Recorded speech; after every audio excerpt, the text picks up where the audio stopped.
Howdy SEO Moz fans, my name is John Doherty. I'm from Distilled in New York City, out here in Seattle for about a week for MozCon. Came out here a couple days early, and SEO Moz was happy enough to let me shoot a Whiteboard Friday for you. So this is a topic that I've been thinking about a lot recently. It's a topic of internal linking. Today in a post-Penguin world, we need to be careful about how we're linking to the other pages on our websites, right? Both internally and externally. So internal linking is a factor in Penguin from what we've seen. I've been digging around on a lot of travel sites recently for a client, and I've realized that sites that are in competitive niches, right, such as travel, there are a bunch of others that you can think of that we all may or may not have worked in at some point. They use a lot of internal links, site-wide footers especially. Point 2 here, site-wide footers in order to drive targeted anchor text deep into their site. The problem I've been noticing here is that when you have a setup like this is our beautiful little web page, right, that I drew for you. I got a little URL bar, and I guess this is Chrome because we got the extensions there. Maybe a map here. You got some text, and you got your different products through here. So this could be an e-commerce site, or it could be a travel site. Here are sidebar links, so this could be your categories, what have you. But then often here in the footer, there are links that say, Atlanta hotels, London hotels, New York hotels, and they're on every single page of the website, right? So if you have a site that has 200,000 product pages, you have 200,000 links saying this one term, two-word term, key term, pointing back to that page. Something is going to look a little bit suspicious, right? And what I've been seeing here as I've been going through doing some competitive analysis is I look at their search visibility using a tool. I use a tool called Search Metrics Essentials.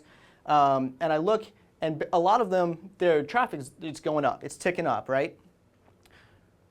Get to the Venice update, which happened back end of March, beginning of April, which basically prioritized local content. This especially affected the travel industry. So category pages weren't ranking quite as well. They were bumping up the most well-linked to individual hotel pages, what have you. And so traffic dropped for most of them. Almost every single travel site I've seen, traffic dropped. It happens. Google made an algorithm change. So then they tick on along, and we get to the next algorithm update, Penguin. Every single site that I've seen that has links like this, site-wide, boom, dropped. Most of them have recovered a little bit. They've started ticking back up, but almost every single one has dropped.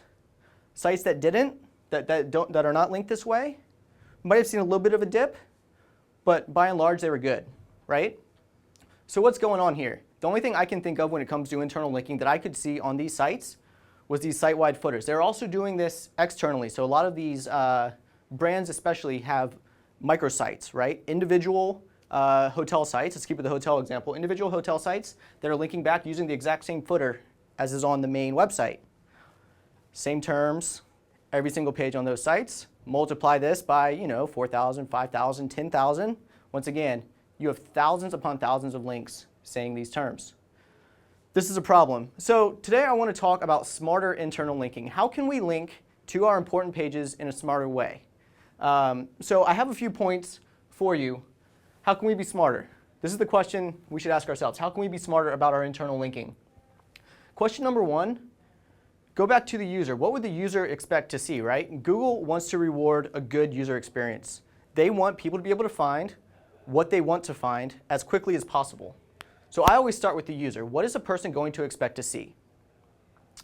And then from an SEO perspective, I think which pages are the most competitive, right? You go and you do your keyword research, maybe you use SEO Moz keyword difficulty tool, you look at the SERPs, you figure out which sites are ranking, you look at all the links that they have, which ones are going to be the hardest to rank for, right? And especially if you're working in-house, you probably know what this is. You can probably think off the top of my head, like, oh yeah, I know this keyword.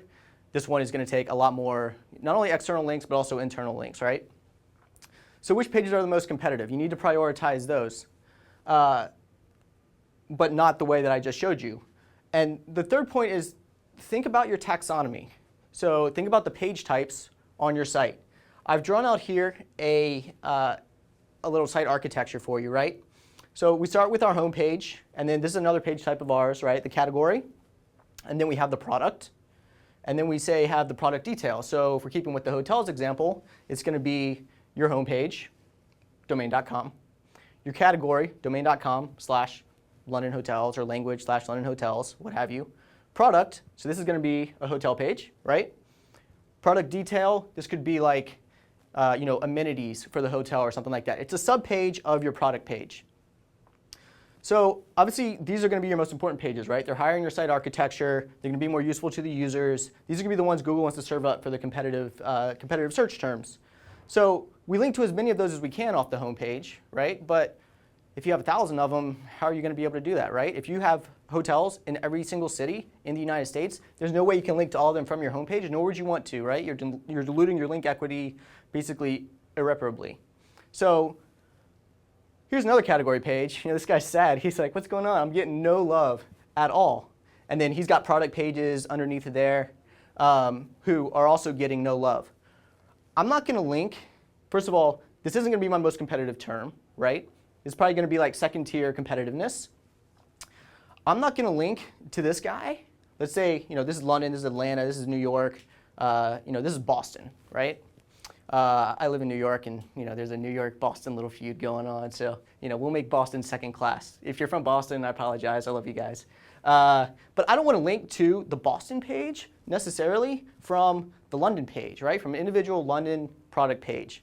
But it might make sense for me to link to it. It will make sense for me to link to Boston from New York, from Philadelphia, etc. Same thing. If this is Atlanta and this is New York, I don't necessarily want to link to it. Or London and New York, I don't necessarily want to link to an individual New York hotel page, but I may want to link to the New York hotel page from Boston and vice versa, right? We're joining these two up. Or if I know I need to prioritize Boston a little bit, I'm just going to link to it from New York because that has more link equity going to it because it's more of a direct line from the homepage. So be thinking about some creative ways that you can do this, right? Some creative ways that you can link between your different, between your page types, between your important pages. Some that I've seen that are working, especially in the travel industry right now, are sidebars. So once again, these are not site-wides. Most of them are doing it in the form of popular products or popular locations, trending locations, something like that, where a lot of them, I think they update them semi-frequently. At least if I was doing it, I would update them semi-frequently. Keep the main ones, keep like London, Boston, et cetera. Keep your very competitive ones, but then you can switch them as other keywords become competitive. Or if people are going to, they're going to New York for Christmas, right? You can switch that out and you can prioritize that page for a while to get that ranking right before the Christmas holiday hits. Here's a little pro tip for you, something that I've been seeing working. This isn't necessarily internal linking, it's like quasi-internal linking. Think about your ccTLDs. If you have, your company is in the US or in the UK, in France, etc., think about how you can use these ccTLDs to link back to these pages from the relevant page on that ccTLD. So you've got domain.co.uk/London hotels with UK English, domain.com/London hotels with US English. Think about how you can link from this page, from this London hotels page, back to this page. So you're still driving the targeted links, right? You could do it through an image. I've seen some sites doing it with all of the countries down in the footer. So on that UK page, if you mouse over the US, it says London hotels pointing back. Super smart way to do it. They don't do that site-wide. And so they're able to drive those targeted links back from a different domain. So those are going to be very valuable for them. One last thing that I mentioned briefly at the beginning here was beware of your microsites. Beware of your microsite site-wide links. If you have site-wides on your microsites, as well as on your main site, this is exactly the kind of thing that Google can easily figure out.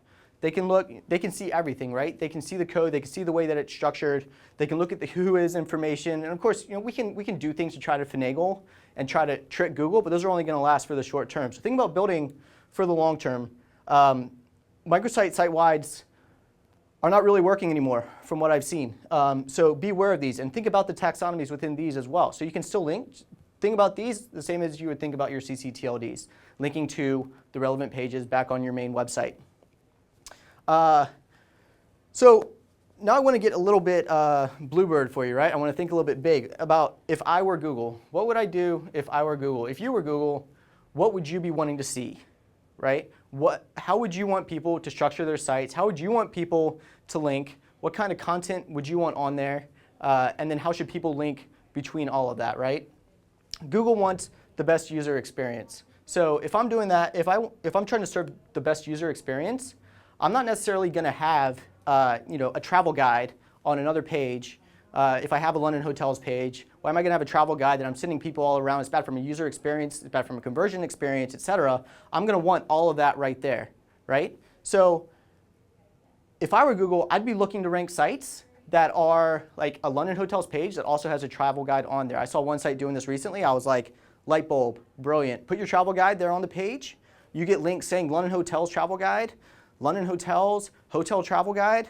You can also link to the travel guide internally, so you're not just using London hotels to link to it. That's the kind of thing that I would want to be rewarding if I were Google.